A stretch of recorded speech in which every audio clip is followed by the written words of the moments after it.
hindi na ako magtatrabaho ulit. Nag-aral ka ng napakahabang panahon. Tapos ang aabutin mo lang pala gutom. Yes. Hanggang saan aabot ang 500 pesos na minimum Tuwing wage mo? naalis ako ng bahay, mag-iiwan ako ng pera sa asawa ko, 20 pesos lang. Paghapon na nila yun. Doon mo nasabi sa sarili mo na gusto ko yumaman. Yes, boss. Maraming mga tao ang dumating na sa kanila yung break nila sa buhay dahil tamad, irresponsable, hanggang ngayon, hirap sila sa buhay.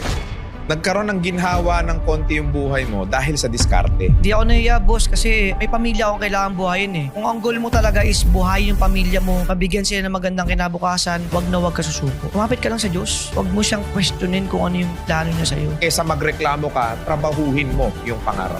Sabi nga, take the leap of faith, di ba, boss? Tinayaan ko na yung pangarap ko. Talagang no turning back. Hindi na ako magtatrabaho ulit. Dahil na-trauma ka sa gutom. Ang dasal ko lang lagi sa Kanya, Lord, wag mo lang kaming pababayaan. Nag-sales kami ng mga 2 million per month. Ganon? Yes.